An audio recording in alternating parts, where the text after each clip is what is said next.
गीतांजलि पहुंची अभीरा से मिलने जेल और यहीं पर खुद कबूला अपने मुंह से अंशुमन की मौत का सच। दोस्तों, सीन ये रिश्ता क्या कहलाता है कि अपकमिंग ट्रैक में आने वाला है जबरदस्त और इमोशनल तूफान, जहां एक तरफ अभीरा जेल की सलाखों के पीछे है, वहीं दूसरी तरफ गीतांजलि अपनी असली रंगत दिखाने के कगार पर है। कहानी की शुरुआत होती है उस पल से जब पुलिस अभीरा को गिरफ्तार कर ले जाती है। जेल में बंद अभीरा की सबसे बड़ी चिंता है उसकी बेटी मायरा। वो खुद से ज्यादा मायरा को लेकर परेशान है। क्या मेरी बच्ची अकेले रह पाएगी? कौन उसका ख्याल रखेगा? यही सवाल उसके दिल को तोड़ रहा है।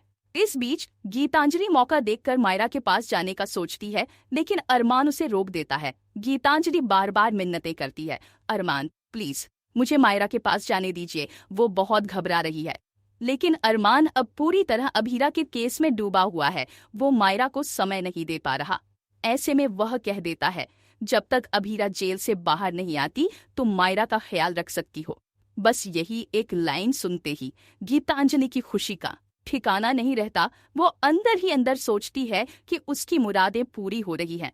अरमान भी उसका और अब मायरा भी। वो खुशी से झूमती हुई सीधे मायरा के पास जाती है और फिर प्लान के अगले हिस्से की ओर बढ़ती है।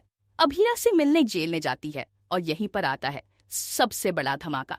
गीतांजलि जब जेल में अभीरा से मिलने पहुंचती है तो वो लाल जोड़े में सिंदूर और मंगलसूत्र के साथ एक सजी धजी पत्नी की तरह नजर आती है। उसे देखकर अभीरा का दिल टूट जाता है। वो खुद को समझाने की कोशिश करती है, अब ये हकीकत है, अरमान और गीतांजलि की शादी हो चुकी है और गीतांजलि की सौतेली मां बन चुकी है। लेकिन उससे भी बड़ा झटका तब लगता है जब गीतांजलि बातों बातों में अपना असली चेहरा खुद ही उजागर कर देती है। गीतांजलि हंसते हुए कहती है, तुम्हें क्या लगा था अभीरा, तुम मुझसे अरमान और मायरा दोनों को छीन लोगी? कभी नहीं, मैं ऐसा होने ही नहीं देती और इसलिए मैंने ये पूरा खेल रचा। अपने ही ओवर कॉन्फिडेंस में वह खुद ही बता देती है कि अंशुमन की मौत कोई हादसा नहीं थी, ये सब एक प्लान था जिसे उसने खुद अंजाम दिया। वह कहती है, पुलिस ऐसे ही नहीं पहुंची थी, मैंने सबूत ऐसे सेट किए कि सारा शक तुम पर जाए।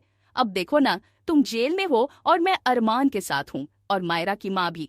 अभीरा शौक रह जाती है। उसके सामने उसकी सबसे बड़ी दुश्मन अपनी ही जीत का ढोर पीट रही होती है। लेकिन गीतांजलि को यह नहीं पता होता कि इन सारी बातों का एक गवाह मौजूद है, अरमान। जी हाँ दोस्तों, जेल के बाहर खड़ा अरमान गीतांजलि की एक एक बात सुन रहा होता है। उसकी आंखों के सामने उसकी पत्नी का असली चेहरा उजागर हो जाता है। वो औरत जिसने उसकी जिंदगी, उसके रिश्ते और उसकी बेटी के भविष्य को झूठ और धोखे के जाल में जकड़ लिया। अब कहानी लेती है एक नया और जबरदस्त मोड़। एक तरफ अभीरा पूरी तरह टूट चुकी है, लेकिन दूसरी तरफ उसके अंदर एक मां जाग चुकी है जो अब किसी भी हाल में अपनी बेटी को गलत हाथों में नहीं जाने देगी। वो कहती है, मेरे पास खुद को बचाने का कोई तरीका नहीं बचा, लेकिन मैं अपनी बच्ची को गीतांजलि के हवाले नहीं छोड़ सकती। मैं अब कुछ बड़ा करूंगी। खुद को बेकसूर साबित करना अब मेरी मजबूरी नहीं, मेरी जिम्मेदारी है। दोस्तों, अब आने वाले ट्रैक में दिखाया जाएगा कैसे अरमान अपनी आंखों से देखी और कानों से सुनी इस सच्चाई का सामना करेगा। क्या वो गीतांजलि को बेनकाब करेगा? क्या वो अभीरा की सच्चाई सबके सामने लाएगा? और क्या अब अभीरा को मिलेगा इंसाफ? इन सवालों के जवाब आपको मिलेंगे बहुत जल्द, लेकिन इतना तय है कि अब कहानी का हर पल, हर मोड़ और हर सीन आपको झकझोर कर रख देगा। तो दोस्तों, बने रहिए हमारे साथ, क्योंकि ये रिश्ता क्या कहलाता है में अब शुरू हो रहा है सच्चाई और झूठ का आखिरी सामना। और ये ट्रैक दिल से जुड़े हर रिश्ते की असलियत सामने लाने वाला है। अपकमिंग ट्विस्ट और भी बहुत कुछ लेकर आ रहा है। अगर आपको ये वीडियो पसंद आए तो चैनल को सब्सक्राइब जरूर करें, कमेंट में अपनी राय जरूर दें, ताकि हम आपके लिए और भी वीडियो लेकर आ सके।